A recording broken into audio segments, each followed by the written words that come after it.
In a town of only 200 people, we had 3 churches, but that didn't help when the fire came. We stood shouting and praying as it jumped from house to house, but we received no answer from either heaven or earth. We'd been forced to defund our fire department as people moved away, and the town sank further into debt over the last decade.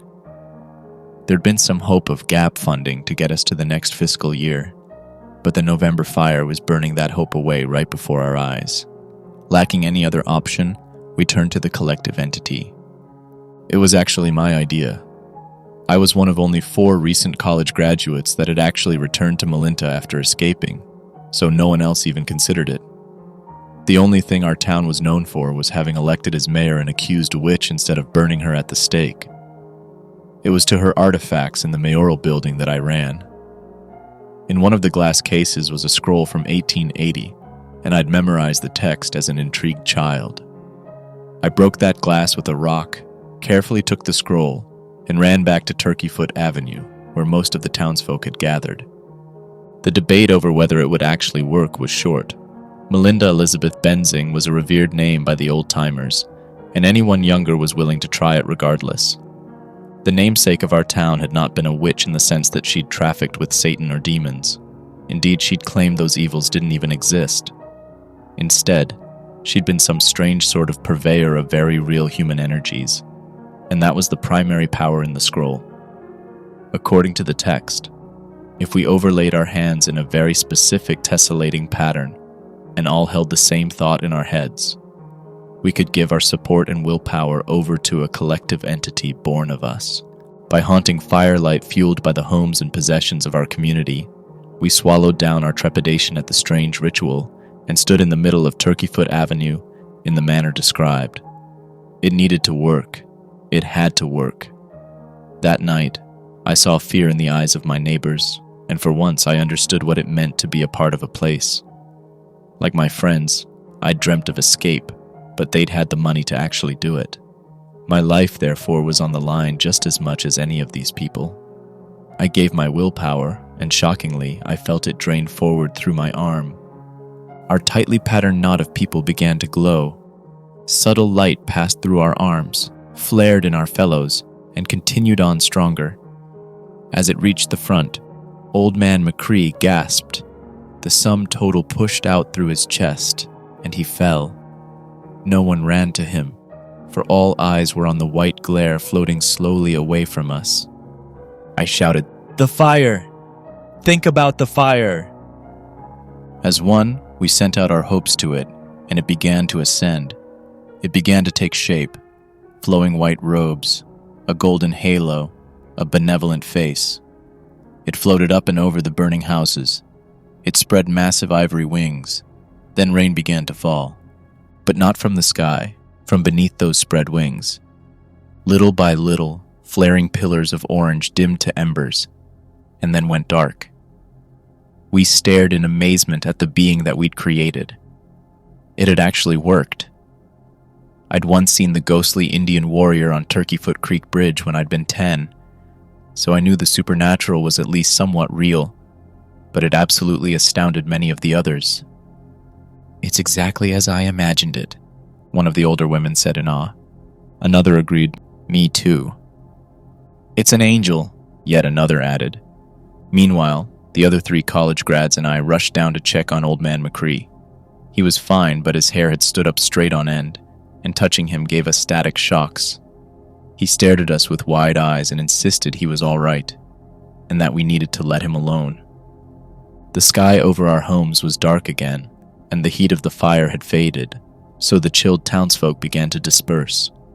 The 4 similar-aged of us were left to go to Copper Bar and Grill and have a drink in startled silence. The bartender arrived shortly after us and served us with very few words before heading into the back. Ryan, Lily, and Courtney sat with me at a table. I knew Ryan from our K through 12 school, and he'd always been a loudmouth meathead type, but now he had nothing to say and sat over his beer staring at the table. Lily was our town's token goth, and had never fit in with our staunch conservative atmosphere. Yet she too had participated in the ritual. Her father's house had been next in the line of fire, and it had been saved. She broke the silence by saying, How the hell did that actually work? I didn't know Courtney well. She'd been a late transfer to our town because of her family moving in, and then she'd gone off to college pretty quickly. It's this town, she told us quietly. Something like that would never have worked in a big city. You got 100% of the people here to band together, and that's impossible anywhere else. That was an interesting point, I responded, so people would never believe us even if we tried to tell them. She nodded sadly.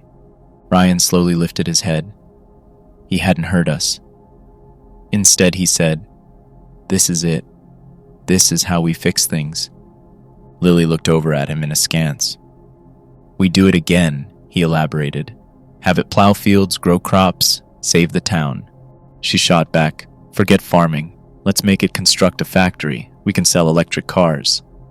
The two immediately began to argue. Courtney and I watched for a minute or two before looking at each other with unspoken concern. By the next morning, that concern had become full-blown reality. All the townsfolk were out in Turkeyfoot Avenue again, but not to put out fires. This time, they were arguing over what to do with the collective entity. Mr. Ellis, the owner of the bank, was at the head of the mob with his arms high trying to get people to calm down. "Come on," he shouted. "We can either work together and get something, or fight amongst ourselves and get nothing." Different groups began yelling over each other. There were the three different church crowds, of course, who each wanted slightly different things. There were the farmers like Ryan and his dad, and there were those like Lily that wanted to build the town into something more modern. Next to me in the back, Courtney called forward, "Do we actually want different things in the end? Don't we all just want to live peacefully and prosper?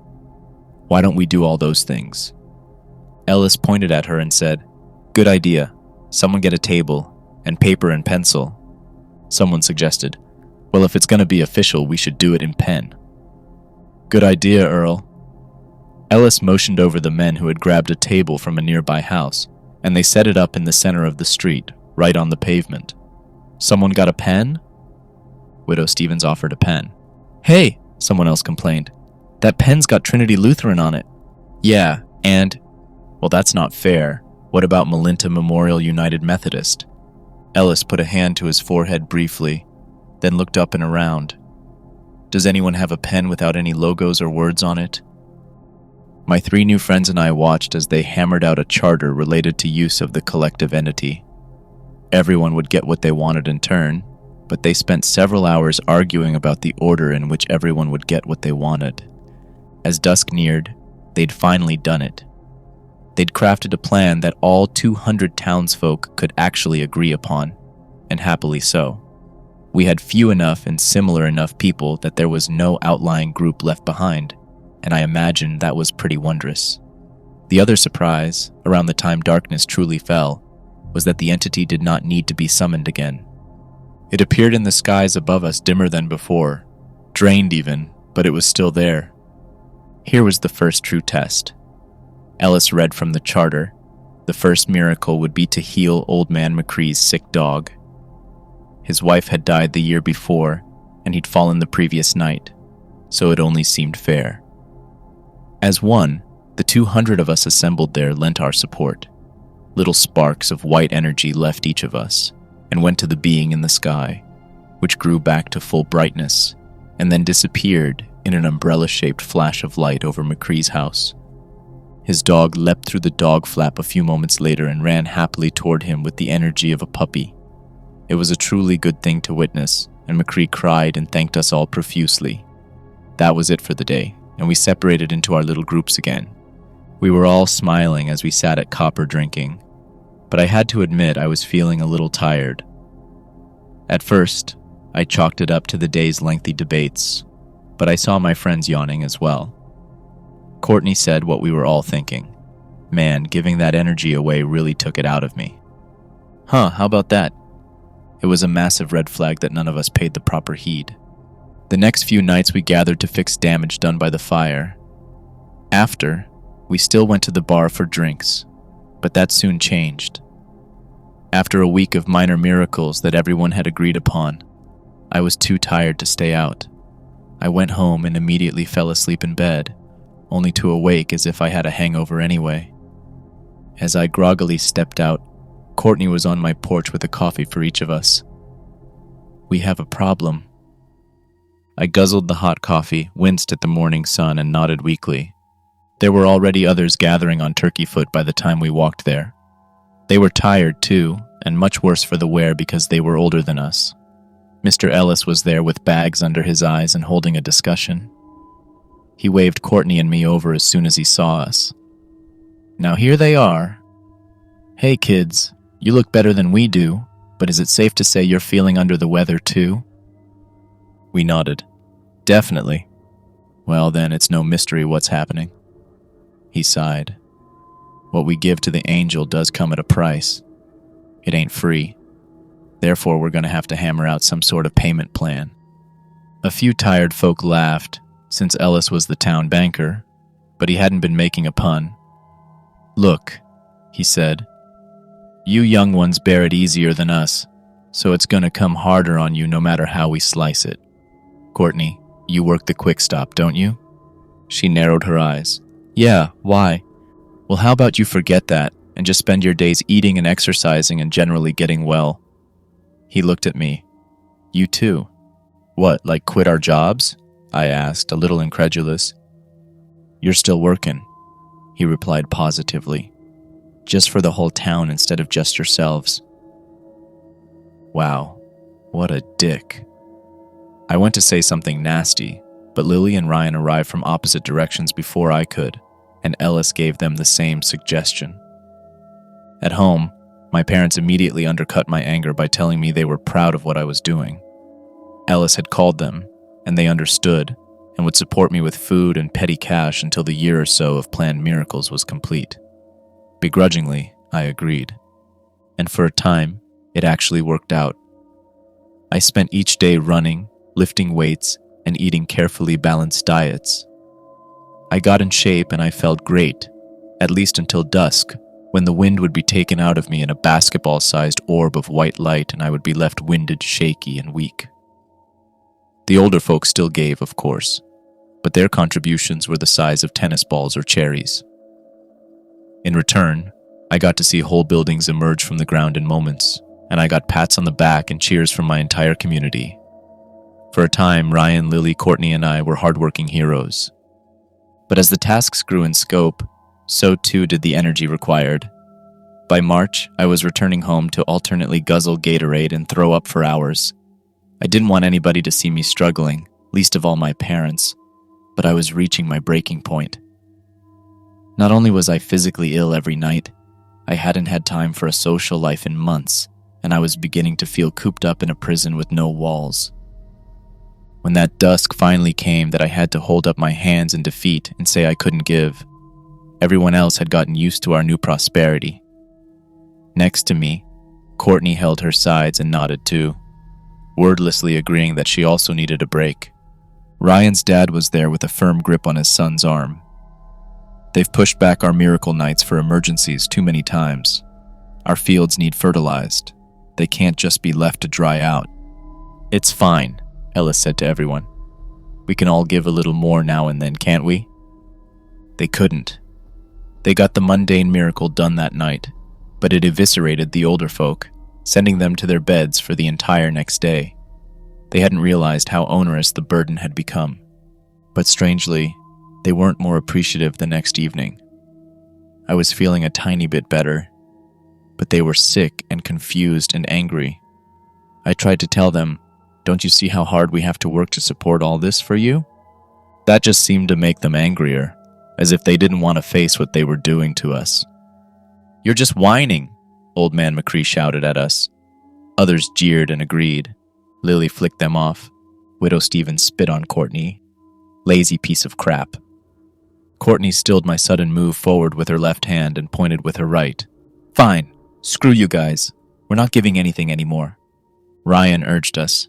"Come on, guys, my family still needs a few more miracles." "And how about the schedule changes on that?" I asked him. "Isn't it funny that they've spaced out what your farm needs until the very end? Almost like they made it so you have to be on their side." He remained quiet but fuming. Ellis's face seemed to change then. I didn't want to have to do this. He motioned toward us and our 2 local cops started moving. Seriously? I shouted at him, even as Courtney, Lily, and I backed up. The town needs these miracles, he proclaimed, or else it'll die. You're putting us all in danger with your selfishness. I looked around for recognition of the absurdity of what he'd said, but the townsfolk were all of one face, angry. My parents were among them, glowering at me with fire. I looked to Courtney and Lily. Our community had made one mistake in assigning us our duties. We were fitter than ever. So we ran. The cops tried to get after us, but they had no idea how fast we'd gotten. They tried to chase us a bit, but by the time they gave up and returned to their car, we were long gone. We broke into a house, gathered clothes, bags, and food, and took to the open fields and forests around town. From there, we watched. Our first fear was that they would use the angel to find us or punish us somehow. We watched from deep in the trees that evening. When they shouted for retribution, the angel darkened, not dimmed but darkened, glowing gray rather than white. Fearful, our neighbors rapidly returned to the charter schedule, but the figure in the sky remained gray nevertheless. Seemingly overnight, Melinta changed. Where once we'd been a friendly scattering of houses, churches, a movie theater, and a bar, we were now a territory under siege. Bands of townsfolk gathered together and searched the woods each night for us, at first with just flashlights, but then with guns. The first time I thought we were caught, we instead learned what was happening. Old Man McCree apologized to us when he caught us in his house stealing food. Ellis and the men in charge had begun assigning our old energy duties to others who weren't quite so spry, and when they'd gotten sick and tried to resist, they'd been locked into their homes and only let out at dusk. McCree had tried to say something, but they'd threatened him. When he'd still tried to speak up and cause trouble, they'd killed his dog. In his house, our movement to fight back began. We set up camp in his basement, no longer at risk of being found in the woods by the armed patrols, and we began sneaking around town at night contacting those we could trust. By the 1st of June, we finally found Ryan. He was a gaunt and hollow stick figure, not at all the meathead I remembered, and he seemed bereft of willpower to fight back. "Come on," Lily told him through the window that night. "We're gonna fix this. We need you to be our guy on the inside." He nodded weakly and blood leaked from his nose. That night, we watched the gathering from McCree's upper windows. The angel's robes had turned black, and its face was neutral sour rather than benevolent. 2 men with rifles slung over their shoulders held Ryan on his feet, and his contribution was a ball of gray light about the size of a car. He passed out after giving, and they carried him away, along with several other horrifyingly thin older men and women. And their miracle that night? A bigger bank building to handle the increased finances flowing into Melinta, or so Ellis said. Another emergency. The next morning, 3 haggard men and 1 tired woman showed up in the proper spot in the woods. Ryan had told them. He'd done as we'd asked. From them, we learned where the patrols would move the next night, and we staged our first ambush to capture guns. The men were weak and hardly put up a fight.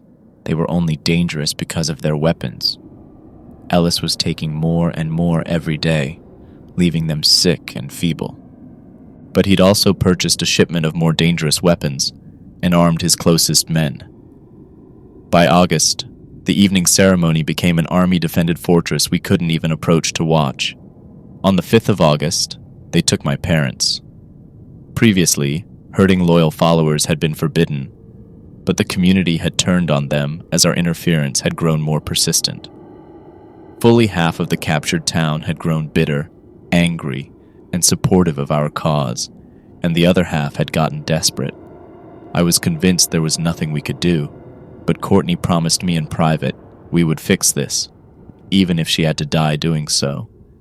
It all came to a head on the 7th of August, on a summer night so hot that I thought we all might cook alive before any shots could be fired. Ellis had my parents tied to poles on Turkeyfoot Avenue, where we'd all first met, and created something miraculous together. Now, He held an assault rifle pointed sidelong at them. "I know you're here, you petulant little shits. Come out and fight like men." We waited. According to our contacts, he'd given the same speech the previous 2 nights.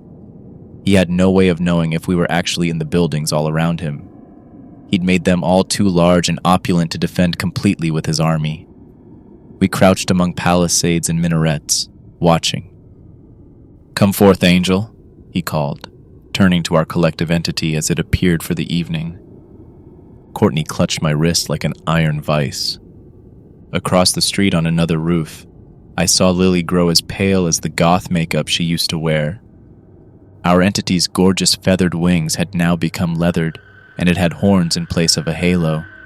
Its face was furious, pockmarked anger, and waves of heat radiated from it, enough to heat up the night. The beast was now a demon, exactly as we had fashioned it to be, together, all of us. But none of them could see it. The change had been gradual for them. Only we who had been away for a time could see the difference so starkly. "It's time to end this idiotic revolt once and for all," Ellis screamed. "Give now!" The men and women below, in chains and ropes, gave what little the guards could beat out of them. Little sparks of gray and black floated upwards, ill will for that which had turned against them. "Come on, Ryan," I whispered, watching him. He was just a skeleton with skin now, but I knew he had it in him. He was a good man at the end of the day. We watched as a new color emerged from his chest, red, blood red. The ball of blood red was beyond description of size or quality. It was his life, his lifeblood, given to force the issue. He fell to the dirt, dead. The demon absorbed that crimson light and began to flail. "They're here," Ellis said loudly. To the beast above, he screamed, "Burn them out." A slow, creeping red malignancy did begin to burn, starting at its fingers, but not the way Ellis had hoped. Roaring against the pain, the demon turned its other massively muscled arm and lifted it into a fist. The house closest to the ritual exploded in a massive pillar of flame. "Jesus Christ!" Courtney exclaimed beside me, and the men behind us murmured in fear. The heat was unbearable, but we retreated down through the building and into a dark alleyway. Could he do it again? Normally there had only been one miracle a night, but it turned out it was easier to destroy than it was to create. The demon lifted its fist again, and the building across from us exploded, showering cinders and fire across the street. I held Courtney back as she tearfully tried to run for Lily. "They're dead." "God damn it, we can't wait any longer." She was right. We were outnumbered by far, but we would all die if this continued. I gave the signal, and our army of geriatrics rushed the square from 4 different directions. The explosion that had killed Lily had also knocked many of the guards onto the ground, and those at our feet immediately threw down their weapons. The ones closer to Ellis, and more loyal, opened fire, but none of us were hit. We'd been prepared to run into the slaughterhouse and go out fighting, but our circle of old men and women slowed to a stop and lowered their guns as the enemy. Well, they fired above us. They were just firing to look like they were shooting. As we stopped and stood still, they began to lower their weapons too. "Do it!" Ellis screamed at them, kicking and hitting his own men. "Kill them! Kill them all! They're endangering our livelihoods!" We all just looked at each other as a literal demon hovered high above us, watching with fury. The creeping crimson dissolution that Ryan had gifted it had dissolved one entire arm and was beginning to work on its torso. "It's over," Courtney said calmly but loudly. "Ellis, we made this thing to put out fires." She waved her hand at the flaming houses around us. "Who cares how rich we all get if the towns burn down?" "I don't give a shit," he screamed back at her. "I'll just take my money and move, and to hell with all of you." He grabbed my mother as a hostage and began backing away. Guns were raised again at that. Oh yes, they were, with hate. My heart hammered in my chest as the entire community aimed their weapons at Ellis. My pistol shook in my hands. Ellis laughed at Courtney in particular, since she was closest. "We're the gun nuts around here, honey. Your liberal arts degree doesn't mean shh." Her single shot took him in the shoulder. He fell back and loosed one round. She fell, and her second shot on the way down hit him in the gut. On the ground and bleeding, she spat. "Anyone can practice aim, asshole." My mother ran to my father and the guards untied them both. Together they ran to me, and I huddled with my family for the first time in as long as I could remember. Above us, the demon was half of what it once was. Leaving my parents to the safety of my allies, I ran to Courtney and kneeled near her as she began choking on her own blood. Ellis, too, was dying. "It didn't have to go like this," I said, with tears running down my face. "Why did it go like this?" Ellis laughed despite his pain. "You know, kid, I don't even know anymore. I was content before all this." He pushed blood out his mouth. I didn't want more until I had a taste of it. I was already holding Courtney's hand as she bled out, but on a strange feeling I grabbed his too. I turned my head briefly to yell, "Somebody get that parchment. We'll make a new collective entity. We'll save them. We have to save them." But both Courtney and Ellis shook their heads. I understand why, now, months later. In some part I do, but I still don't. I never will. I sat there in the town square until dawn, holding their cold hands until the demon disintegrated into its last fading red wisps with the morning sun. My parents waited too, immensely apologetic, but not daring to speak for all my tears and silent rage. Once the light came, folks who still had their houses began posting for sale signs. One by one, we each moved away. There was nothing left to say. Our trust had been broken.